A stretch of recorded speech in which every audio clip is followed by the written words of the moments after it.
Almost everywhere throughout the land, wherever feed crops can be raised or readily purchased, dairy cattle are found. Even in regions of the country where grass is scarce and water precious. For milk and milk products are part of the daily diet of almost every American. But some sections of the country are better suited to dairy farming than others. In areas where there is rolling farmland, best suited for pasture and hay, where transportation to large city markets is fast and economical, you are likely to find intensive dairy farming. More than 75% of America's dairy cattle are concentrated in a belt that stretches across the eastern half of the nation, in a region where the growing season is too short to produce more profitable cash crops. For more than half a century, dairy farming has been a major occupation in the upper western section of this belt. Although dairying methods vary from place to place, a farm in the dairy belt reflects many of the problems of the entire dairy industry. Most dairy farms today are owned and operated by a single family. Together, a father, his sons, and occasional hired help tend the cows and work the fields. But recently, a new kind of farm has appeared. A push-button farm, where one or two men, together with a sizable investment in modern machinery, do the work efficiently and profitably. This highly mechanized type of farm is part of a revolution that is occurring in the dairy industry.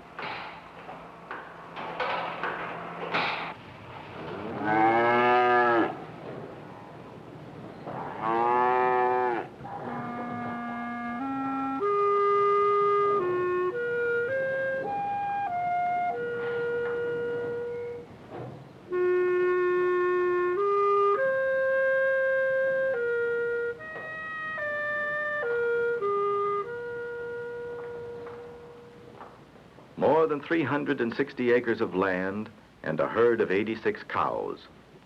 These are the property of the Lawrence Hartman farm. Before him, Lawrence Hartman's father and grandfather owned and worked the same land. The Hartman dairy farm is modern. Tractors and trucks, harvesters, plows and planters help Lawrence and his father do most of the field work themselves, efficiently and profitably. To reduce his expenses, a dairy farmer must grow as much of the cow's feed on his land as possible. The Hartmans use modern methods like contour farming, planting crops in a pattern that cuts across the slope of the land. This prevents rain from washing both crops and topsoil away and makes every square foot of the fields productive.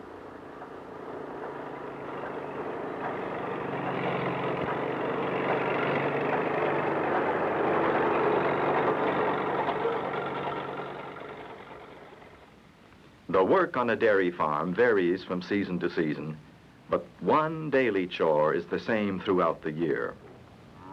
Rain or shine, winter and summer, holidays and Sundays, the cows must be milked twice a day.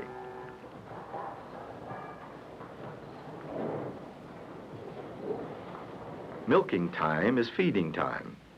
Before the cows come into the barn for milking, set out hay, silage, and grain. In the milk house close to the barn, Mr. Hartman Sr. prepares the milking machines. The cows of this herd are called Brown Swiss. Other well-known dairy breeds are Holstein, Guernsey, Ayrshire, and Jersey cows. Each breed produces a special quality or quantity of milk. Cleanliness is a major concern of every dairyman. To prevent germs from getting into the milk, the cow's udders are washed with a disinfectant. Then the cups of the milking machines are washed in an antiseptic solution before they are attached to the cow.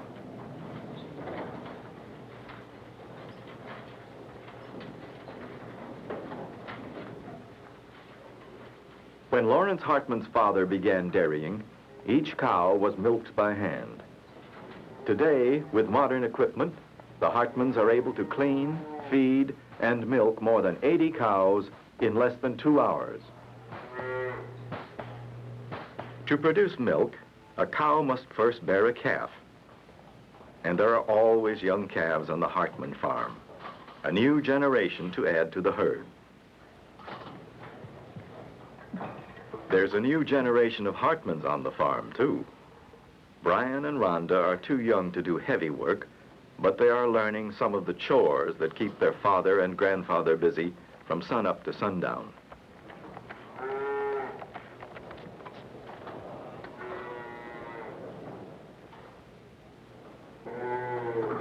As milk is collected from each cow, it goes into a stainless steel container called a Sputnik, like the Russian satellite. Milk as it comes from the cow is warm and must be transferred quickly to a refrigerated storage tank or it will spoil.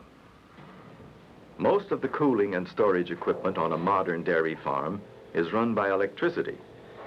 If the power should fail, the entire day's output of milk might be lost.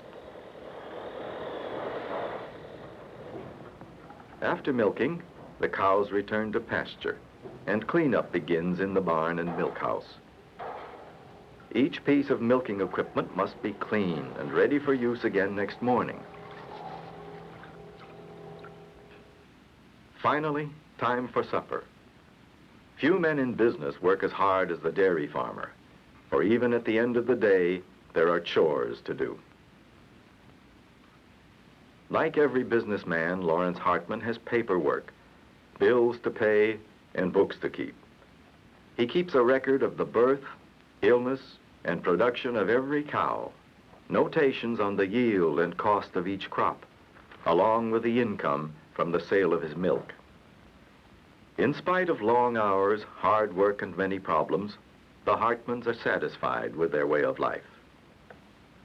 A few years ago, Lawrence Hartman considered leaving the farm to try a new career, but in the end, he stayed to carry on the family farm and the work that provides his family with a comfortable living.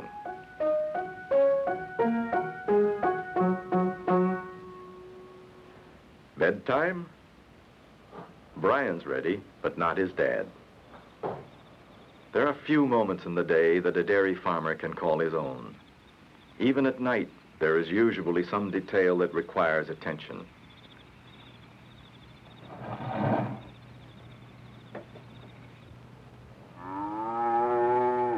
The slightest sign of illness in the herd must be carefully watched, for the health of a cow affects its output of milk and, in turn, the income of the farm.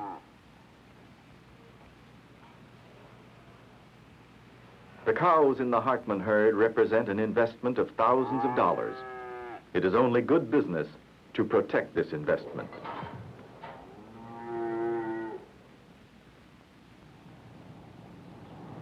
As the sun rises, the chores of the day begin. Each structure on a dairy farm has a special purpose. Silos store chopped corn and feed. Hay is stored in the barn, and the milk is cooled and stored overnight in the milk house. Here, each morning, transportation to the market begins. The Hartmans sell their milk to processors, who pasteurize it and ship it to markets in the city. Since milk is highly perishable, it must be delivered to food stores quickly. That is why many dairy farms are clustered around large cities, where good highways provide rapid transport to the market. Besides grass and clover in the pasture, dairy cattle eat oats, hay, and corn. To raise these crops, work in the fields goes on throughout the year, except in winter. In the spring, plowing and planting. In summer and fall, cultivating, harvest, and storage. Most dairy farmers reap and thresh oats with a machine called a combine. In one operation, this machine separates the grain from the straw and the chaff.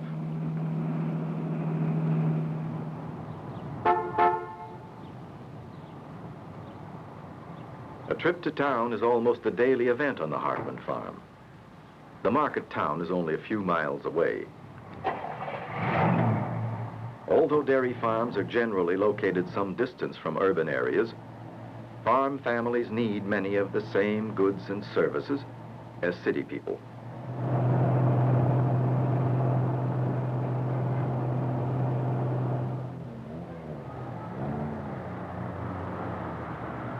Small communities like this serve as shopping centers for farm families. There are stores and facilities similar to those in the city, like the supermarket, where the Hartmans buy their grocery supplies. Yes, even their milk and milk products. In dairy communities, farmers and town merchants depend on each other. When the farmers have little money to spend, local business suffers. Lawrence Hartman often travels to town himself, sometimes for a piece of equipment or to have oats ground at the local mill. This is one of many services available in town. In most dairy communities, you will find feed and grain suppliers, farm equipment dealers, and general supply stores. Here, dairy farmers meet to exchange views on everything from politics to sports, but more often than not, the problems of the dairy business. One problem that concerns most dairymen is growing competition from larger, more efficient mechanized farms. What does this mean to dairymen like Lawrence Hartman? All over the nation, farmers face a common problem: the need to produce more with less labor. To meet this need, some dairy farms have turned to mechanization. This ultra-modern dairy farm is run almost entirely by machinery.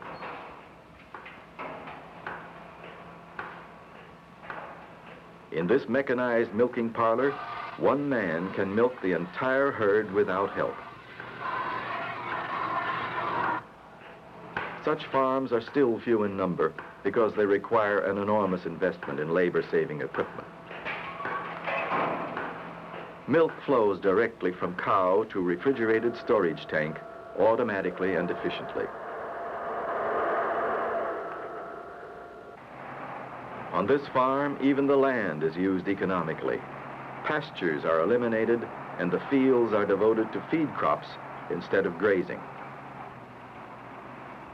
The cows are cared for in a small, well-planned enclosure where machines do most of the work once done by human labor. Some dairymen believe that this type of farm is the answer to the problems of dairymen across the country. The biggest problem facing the dairy farmer today is the increased costs of operation. I today milk 88 cows and feed 88 cows and take care of 88 cows by myself through mechanization. The farmer, or dairy farmer, that doesn't change his operation and stays with the old methods, I don't think, myself, will be milking cows in the future for profit. The only person or anybody in the world that can operate a dairy farm without mechanization is the man that does it for a hobby. Today, the dairy industry, the dairy farm, is big business and must be operated as big business. All dairy farmers share the common problem of holding down costs by working more efficiently. But Lawrence Hartman is equally devoted to his way of dairying. Well, we're faced with the same problems of increasing costs, the need for greater efficiency, just like anyone else in the dairy industry. Now, automation may help in some areas to increase production per man. However, we find that automation is not the absolute remedy. We find here that we cannot separate the human element from our operation. Each cow is such an individual. She needs individual and separate attention. And by giving her this special attention, we're able to increase our production per cow and thereby improve our efficiency. We feel that the family farm is as much a way of life as it is a business. And as long as we can maintain this way of life, the family farm will never become obsolete. Although their views on dairy farming differ, Lawrence Hartman and his neighbor face a problem that is common to farmers of every kind throughout the country. Scientific methods and mechanization have made our farms so productive that today fewer farmers are needed to produce the nation's food products. This abundance in farm production threatens the farmer with lower prices for his produce. Yet the costs of operating a farm are constantly rising. As a result, only the most efficient farmers can survive. No one can predict the future of the family farm. Yet one thing is certain: the working methods and the way of life of people in farming communities everywhere is rapidly changing. This is part of a revolution that affects us all. A revolution in production that is contributing much to our changing way of life.